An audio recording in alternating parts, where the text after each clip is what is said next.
Hi, everyone. Dr. Elizabeth Bonet here. Dr. Liz, welcome to the Hypnotize Me podcast.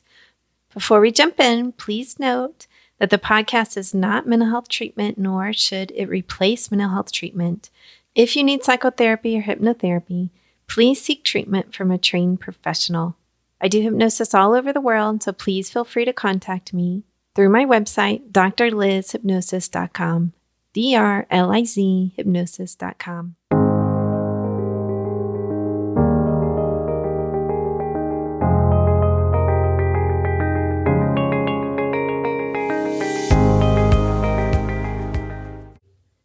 Hi, everyone. Dr. Liz here.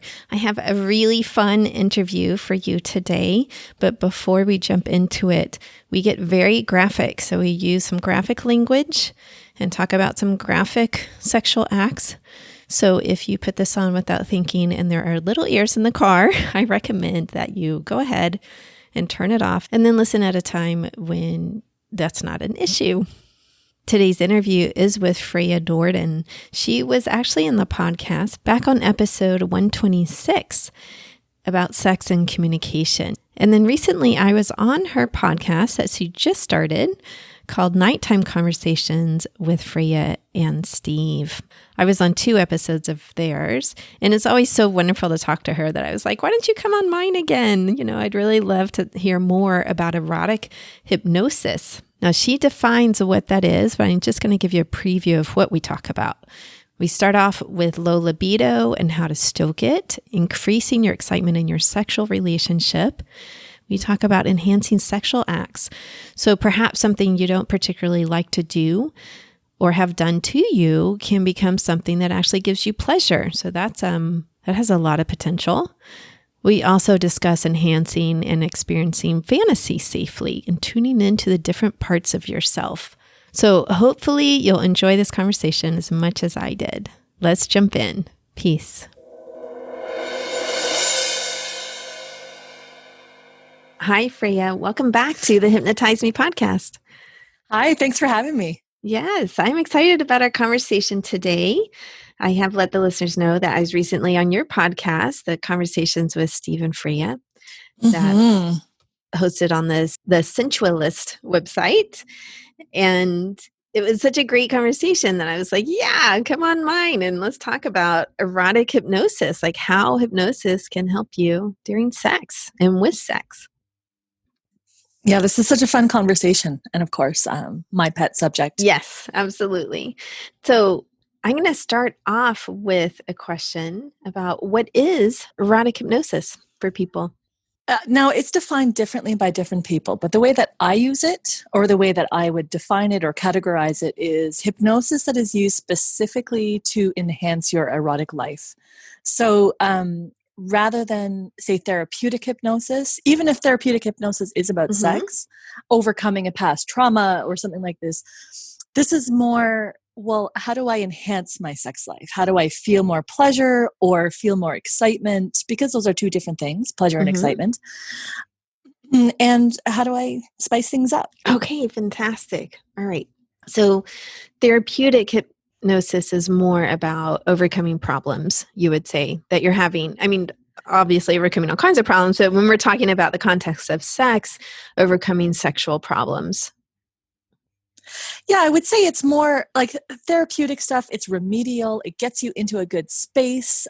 It can even teach you how to enjoy sex, but erotic hypnosis takes it a step further. And it's where you start really enhancing the things that you are experiencing or having completely new experiences. Okay, so what category would you put lack of libido or sex drive into? I would actually put that more in the remedial one. Okay. Except, for example, there can be physical causes of a low libido. And with that, I have no information. You know, what's their situation? How long are they even partnered? How long have they been partnered? What is their sex like? Because I think like libido is not really the major driving force of why people have sex. It's just kind of the base level. How horny am I? You know, if you're focused on stressful things in life and you're busy and got lots going on, lots on your mind, your libido can completely flatline. Mm-hmm. And if you give yourself permission and erotic stimulation, and that doesn't mean physical stimulation necessarily. I mean, your mind, you give your mind erotic stimulation, your libido can go through the roof. Mm-hmm. So starting outside of the bedroom, you're saying? Yeah. Yeah. Definitely. And it's not like you need a libido to enjoy phenomenal sex. You just have to be able to get into the zone, into what I call the sex trance, Mm-hmm. and then do the things that feel good to get you going.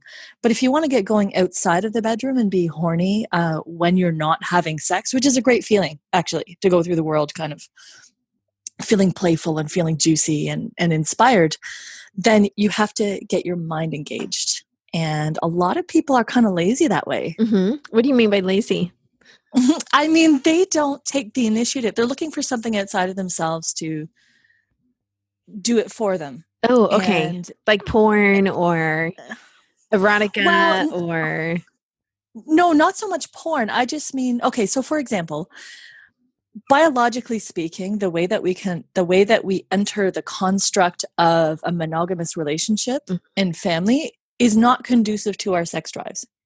Right. As Yeah. particularly as women. It's just not. So we're not going to go through a busy day-to-day life with a routine, doing the same thing day in, day out with the same partner, and have a raging libido unless you're doing something to stoke that fire. Okay.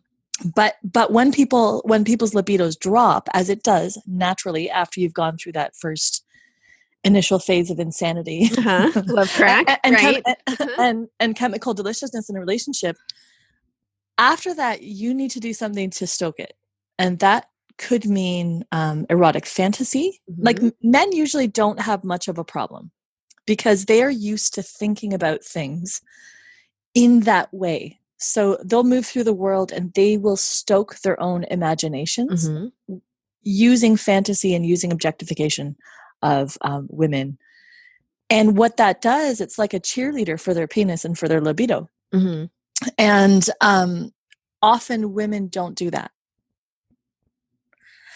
Now, when men hit low libido, it's not erotic hypnosis that I use on them, but I teach them male sexual energy cultivation. And we actually touched on that. I don't know if it was our last conversation or if it was when you were on my show, but we talked about Mentak Chia and cultivating male sexual energy and the Taoist stuff.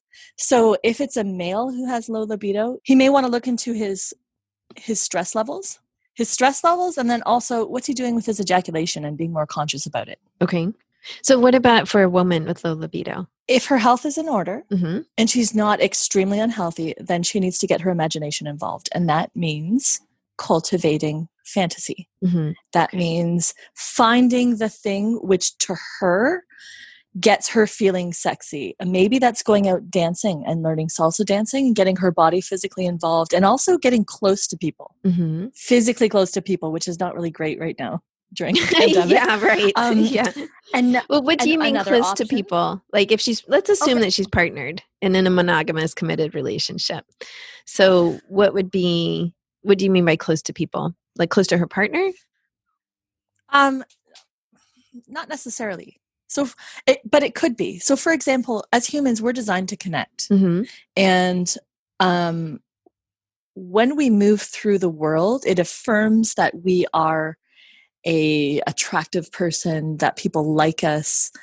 And sometimes if we get really, really isolated and we're not actually, smiling at a stranger, we're not having these light level flirtatious engagements. And when I say flirtatious, I don't mean seductive. I don't mean that you're sitting there seducing people, but when you're smiling at them, when, for example, I'm going to use dancing, social, because I used to do Irish social dancing, Irish set dancing. And you would partner up and you would have 4 couples in a circle and you would dance around and switch partners and this and that. And believe me, there's nothing erotic about Irish dancing. That's what I was thinking, but I was going to go with it. I'm like, okay, Freya knows what she's talking about. So unlike, for example, salsa dancing, which is quite sensual. Yeah, right. Or the tango or... Yeah. But but you know what though? You're in somebody else's arms, you're moving, you're sweating, you're smiling at each other, and you're having fun, your heart's beating faster, and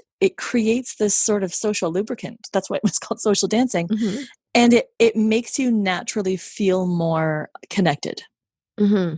Okay. And Gotcha. if you want to take it a step further, just go and do salsa dancing and see what happens to your body. Mm-hmm.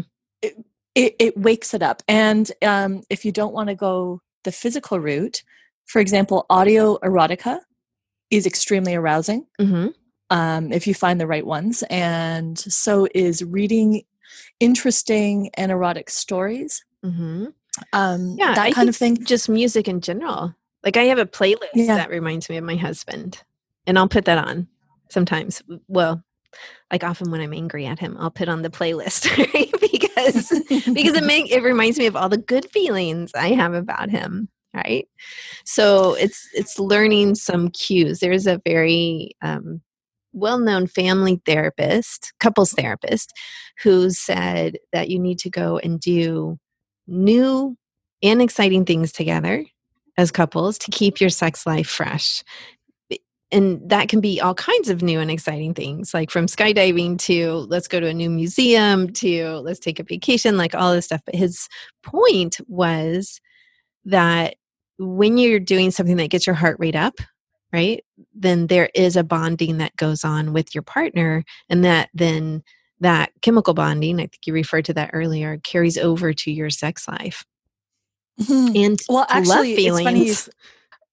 It's funny you say that, because I recommend, when I work with a couple who is improving, and when they do one of these workshops with me, they have homework, and their homework is on a regular basis that they do something new together that is in the sexual world. So it's going to give them a new experience. And maybe that experience is learning, like, for example, going to a prostate massage workshop. Mm-hmm.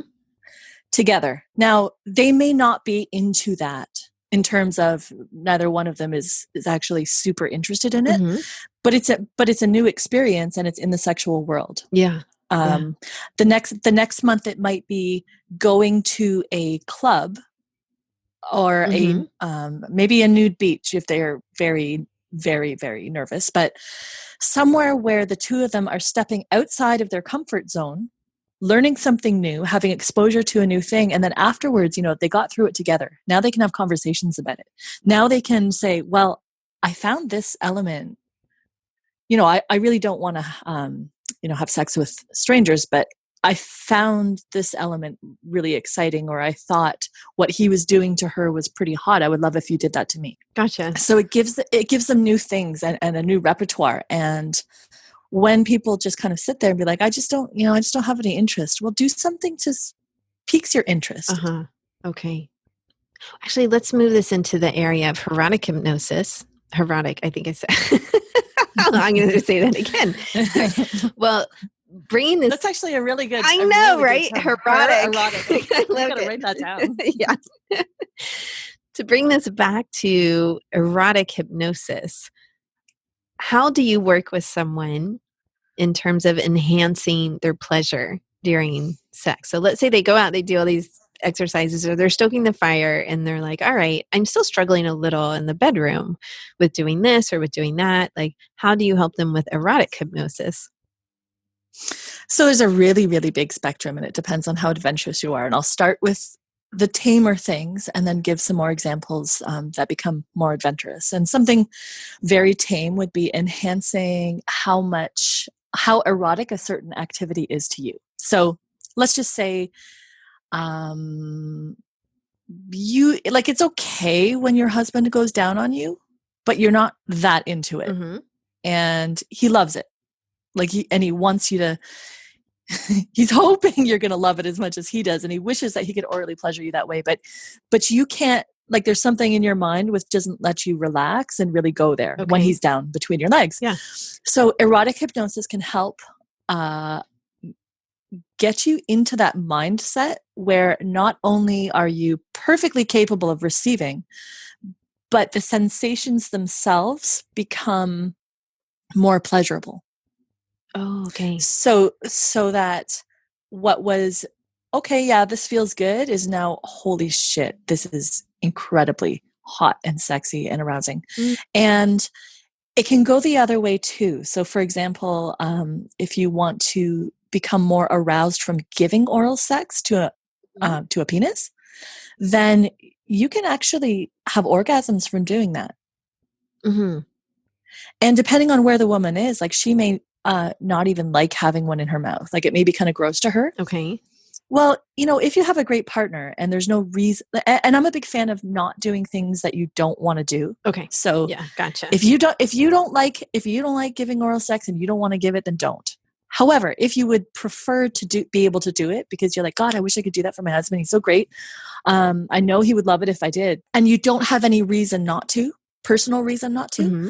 then why not enhance it for you so that you really get off doing it? Yes. Yeah. Much more Right? fun, Like right? If someone likes giving a blowjob or likes giving head or likes receiving, both.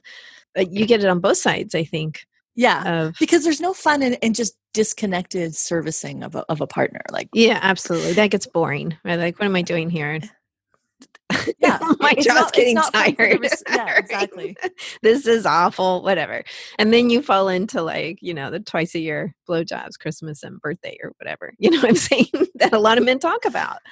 Versus, yeah, but if you were saying, seeking it out because you were feeling playful and you knew that it was going to turn you on, then yes, that would be a very, very different situation. Absolutely. Absolutely. So better for both of you. Yeah. So are you teaching self-hypnosis then to be able to get into that type of state? Or, well, it actually sounds like you're giving suggestions, like actual suggestions. You're doing hypnosis with them and giving suggestions that it is pleasurable for them. It is enjoyable. Yes. Okay. Yes. So there's yes. that piece of it. And then is there a home piece where they're putting themselves into a trance? Yes. When couples work with me, I like to give them tools to be able to do things on their own so that they're not dependent on me for the rest of their life every time they want to feel better about something. Right. So I will teach them how to actually condition each other's bodies and condition their own bodies to pleasure. Because you can do direct hypnosis, and that's immediate. That's really fast. It works right away. And you can hypnotize somebody to have orgasms from something. Or you can put the time and the work and the effort in, and over a period of time, you can condition somebody's body to do the same thing. So it's two different routes to get to the same result. Mm-hmm. Got it. Okay. And that's, you know what? It's fun. Yeah, right. So it's not like there's a problem with it taking longer. It just depends on which route you want to go there. Yes. And I do want to point out for the listeners that this is all consent based. So very much so. Yeah. Very much so. I don't think Freya or I don't do a whole lot of erotic hypnosis because people generally come in for other stuff for me. But I would say that neither one of us would ever consent to hypnotizing someone to orgasm who isn't consenting to that. Okay. Yeah, there's no place for coercion in a healthy relationship. And actually, I will say, I have a lot of people that come to me that I turn down because I don't agree with what they're saying. Like a common one is actually men who are down the road of some degree of porn addiction.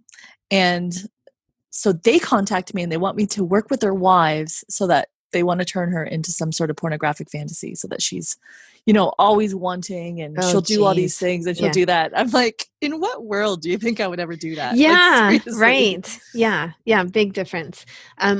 Speaking of porn addiction, do you work with porn addiction with hypnosis? Yeah, it's really common. And it's not pure hypnosis. It's a bunch of things because you have to get at what they're doing. Like, what are you using porn to escape from? Uh-huh. And I figure out what's driving the addiction beyond just the chemicals. Because of course, it feels good. Like it's pinging all the hot chemicals in the brain. But, why are you going down this route rather than going down the real life route and something more productive? So absolutely. Hypnosis is involved with it. Yeah. I work with sex and love addiction, and often sex addiction, people automatically think people, but more often than not, it's porn. Because really, sex and love addiction is an intimacy disorder. So it's hard for them to actually connect and trust and have sexual pleasure with a person versus someone they've objectified, or porn is, complete objectification, right? There's no connection there, all of that. So I would agree with you. Hypnosis is just one tool in that toolbox to help delay a urge to act out, or to help delay that feeling, or to help shift a feeling state that's going on in the person. Mm-hmm. So to like move that up one level, another way that erotic hypnosis can be used is for fantasy. Mm-hmm. So sometimes there are experiences that people would like to have, which, they're very sexy in their mind, but it's not something that would really work for them in their lives, whether it's because they're in a monogamous relationship, or whether because it's not safe or not really realistic. Mm-hmm. You can use hypnosis to experience the eroticism of that fantasy without the danger of the real life experience. Mm. And I'll give two examples of that. Yeah, I was going to say, could you give an example? Because yeah, what are you talking about? Yeah.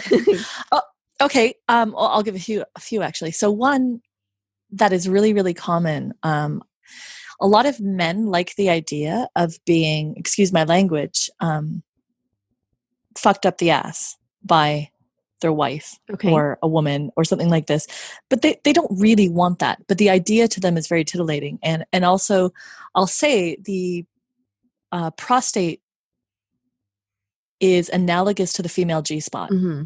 So it can feel tremendously good to a man to have that stimulated. Now, if you were to just, take something and shove it up there and do it that way, it would probably hurt. It wouldn't feel good. Mm-hmm. It would also, in the real life context, it may be kind of dangerous. So instead, if you can give him the energetic dynamic of her taking him and her asserting this pleasure onto him, and he, in his mind, he's taking it, versus usually she's taking it, right? Because she's receiving him, and he's thrusting up into her. Mm-hmm. Now that shifts around, and he becomes this receiver of something. He's taking it from her. And now she can use whatever she wants, whether she wants to use a toy skillfully, please skillfully, so that you don't hurt him, or, a gloved finger, right? Because you can be very careful with that, and very dexterous. And you get him into the right state where he's experiencing that thing, and he can have some of the most powerful orgasms of his life. Mm-hmm. That way, again, because in that mode, he can let go and fully surrender to that experience of being taken and receiving. And that's something that's actually quite, a lot of men don't get to receive. Yes. Yeah. If they're stuck in this sort of, stereotypical, okay, it's missionary a couple times a week, and, you go through this thing. So this is just, it's not like you have to do this all the time, but it's an interesting way to change things. Another one would be eroticizing parts of the body. So let's just say you have a partner who has a foot fetish, or a fetish for your bum or your ears, or something. Now, instead of thinking, oh, he wants to kiss my feet again. Okay, this is kind of gross. I'll let him do it. Maybe I'll close my eyes and let him sort of rub himself on my feet. But, it doesn't. Yeah, right. You know what? Years ago, I was married to somebody who had a foot fetish, and it was weird to me. And the funny thing is, now I use hypnosis to sensitize people's feet to be highly erotic to the person with the feet. So, a woman whose husband has a foot fetish or not, whatever, I hypnotize her feet, so that when her toes are touched and massaged, she feels that sensation in her pussy. And she gets aroused, and she gets turned on from having her foot touched and massaged and rubbed, which is great if you have somebody who loves feet. Because, yes, yeah, right? I'm saying that can be dangerous, right? Like, you gotta be careful with that one. You know what? I did that to somebody before we went to go get pedicures, and it was hilarious. I just have to say, it was hilarious. Yeah, right. So the sky's the limit. I use that one specific example, but you can do anything with that. People are like, I think when I first heard about that, I was like, what? you could eroticize a body part. And obviously people think about breasts, right? Like, oh, when you touch a breast, or this, when you touch nipples, male or female, non-binary, we don't have to define it here, but when you touch nipples, then that's a natural erotic zone for people. That's easily understandable. Yes. But then when you start moving it around, that gets really interesting. So, well, in my early days of classroom exploration, because when I did my hypnosis training, I did normal hypnosis training. I didn't go and do erotic hypnosis training. I just took what I learned and brought it into the erotic field. So after class, we would be hanging out. And what I would do often is not often, I did it a few times with a couple of people. We would take the hand and use hypnosis to eroticize a part of the hand so that different things would happen. So for example, one thing, and imagine, just think of the possibilities with this. Imagine you do this and then you go out for dinner with your partner, and your partner's finger,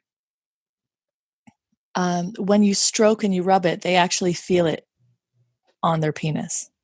Mm-hmm. Or if you're gripping their thumb, if you kind of hold their thumb, it feels like you're fondling their balls, and they feel that. That can be extremely playful and erotic. Or if it's a woman, you twist the finger one way gently, it feels like you're doing that to her nipples. Oh. So you can be playing all evening just by holding each other's hands. Yeah. I mean, instruction about how to break that. Like, what if you have to go to work next day and someone wants to shake your hand? Oh, you can say it only works with one person. Okay, great. You can say, that's what was running through my head. I'm like, I'm not eroticizing my hands. Again, not that we're touching anyone these days, but it's like, well, yeah, you could say only with a certain person. You can say only for a certain time period. You can say just for 1 hour or for tonight. Some of the clients that I have, males who want to experience themselves in a woman's body. It will be just for the hour. Or, for example, one guy I know who would sometimes go work at a hotel for the weekend. I would give him the female body for the weekend. And he would spend the weekend as a woman. And he feels like a woman. Yeah. So his body was recoded so that he felt the weight of the breasts on his chest. Now, and we made it very specific to him. And I'll just say that he was far more sexually sensitive than any woman I've ever met. But in his mind, that was very erotic. Okay, so that's what he wanted. Popping to mind when you're talking about this is the sexual arousal model that really uses like brakes and gas, right? So some people have very strong brakes, like anything will turn them off. Right? Like the person can say the wrong thing and, oh, it's done. I'm out of it. I'm out of the mood. Forget it. No more sex. Right? And then some people have very sensitive gas pedals, meaning anything will turn them on pretty much. And then we have all the in between.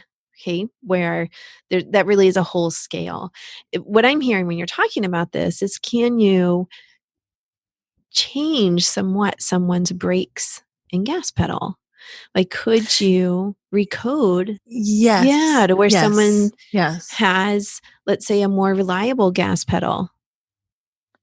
What I find easier, because I've thought about that a lot, and what I find more effective is actually if you create between hypnotists, I'm calling it an ego state. Okay. But you're creating an aspect of their personality, which is actually like a you can call it a sex goddess. You can call it somebody who's very responsive, because with people who have very strong gas pedals, there are reasons not to get turned on by everything. Absolutely. Like if you're sitting there with 4 kids in church, it doesn't make any sense to be distracted by your erotic fantasies. Oh yeah. No, that can get a whole nother area, right? Then they're in my office for a different reason. If that happens, like guilt, Yeah. I'm going to confession. I'm going to confession every day and I like it. Yeah, totally. Right. So what I would do is create or have them access an aspect of their personality, which is highly erotic. And I would have them decide how sensitive, how responsive, how creative, how willing they want to be.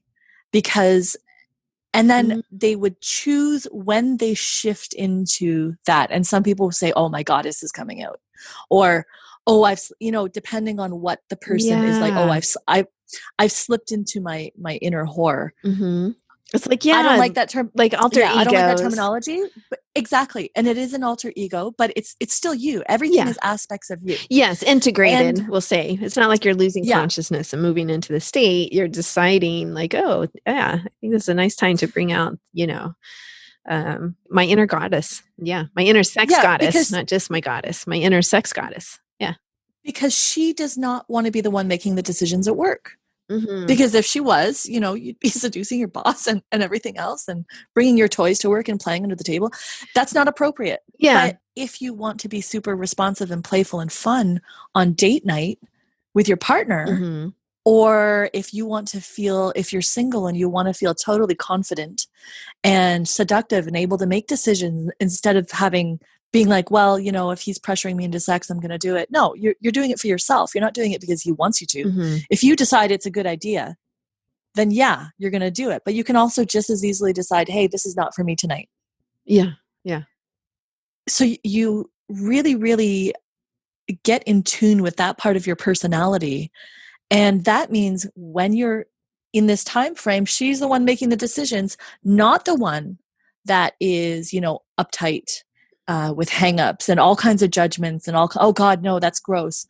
No, you're accessing the one who's playful, interested, curious, and you can develop that part of yourself as well. Mm-hmm. In that, for example, sometimes there are people who want to tune into their inner feminine if it's a man. Mm-hmm. Okay.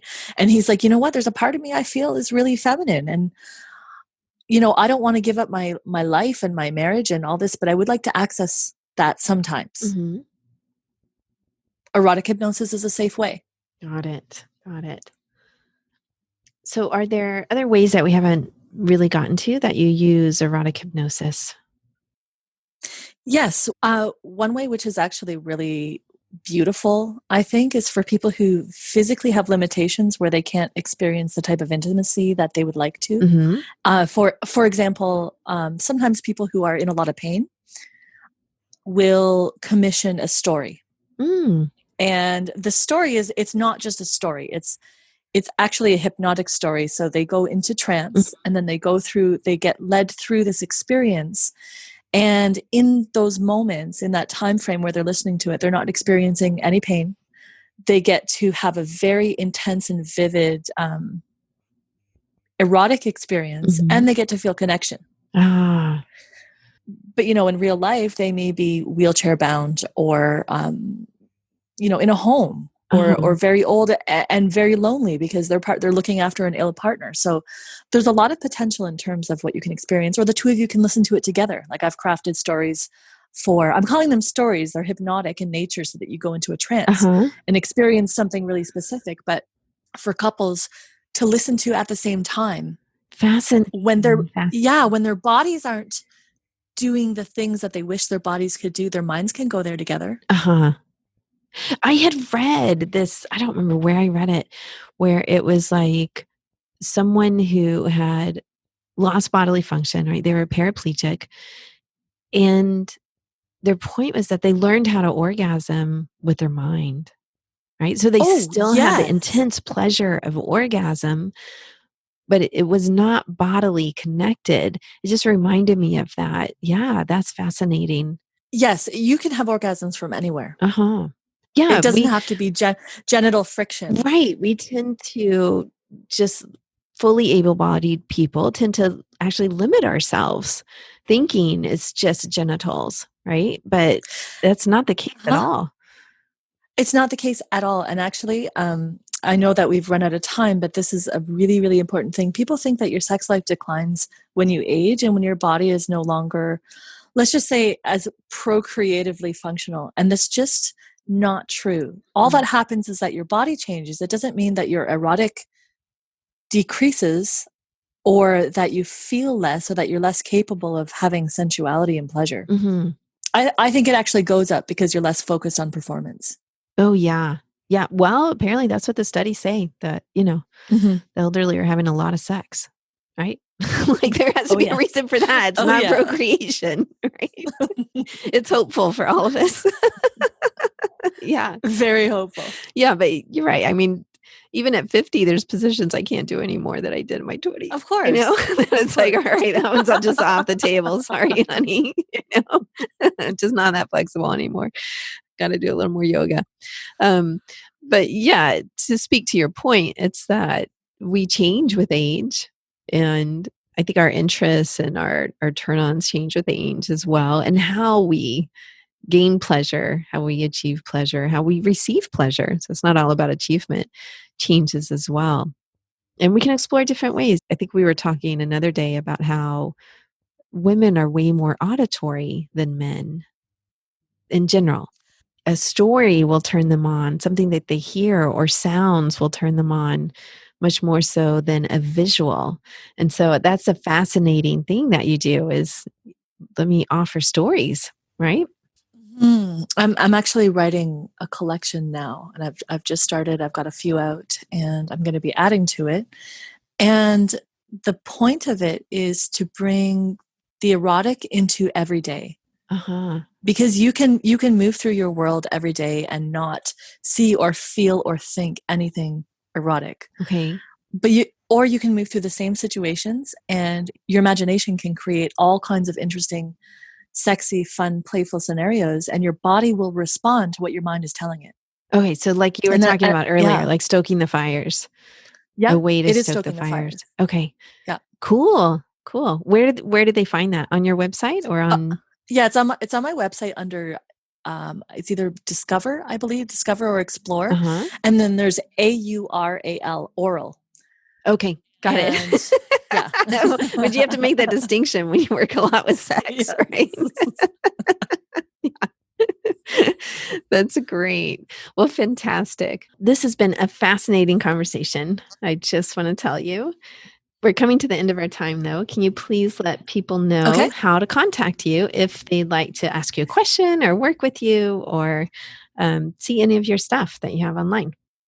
Yeah, the best way to get in touch with me is to go to www.thesensualist.org. And there's a contact form there if you want to send me a message, or there's also a little button if you want to send me a message on Messenger, which is not as good as sending me a real message. Good distinction. Yeah. Well, just because, you know what, you get all these messages coming in from Messenger, and I don't have time to chat all day. Yeah. Mm-hmm. But I can respond to emails properly. Yes. So that's really the best way to get in touch with me. Great. And you have the podcast Nighttime Conversations with Steve and Freja. Yes, I've got that podcast, and there's actually a link on my website to it. So on my website, there's what I do. There's the erotic hypnosis. There is the consulting for sexual problems. There's a link to the podcast, and there's also a link to a erotic story section. Oh, fantastic. Great. Well, thank you again for being on. Thanks for having me.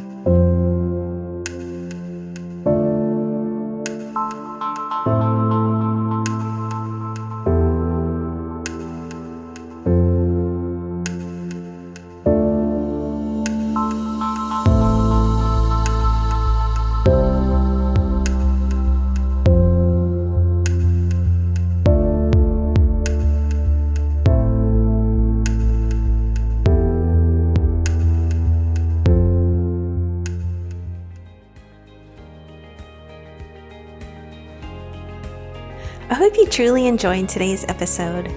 Remember that you can get free hypnosis downloads over at my website, drlizhypnosis.com, DRLIZ hypnosis.com. I work all over the world doing hypnosis, so if you're interested in working with me, please schedule a free consultation over at my website, and we'll see what your goals are and if I can be of service to you in helping you reach them. Finally, if you liked today's episode, please subscribe to the podcast or tell a friend. That way, more and more people learn about the power of hypnosis. All right, everyone, have a wonderful week. Peace.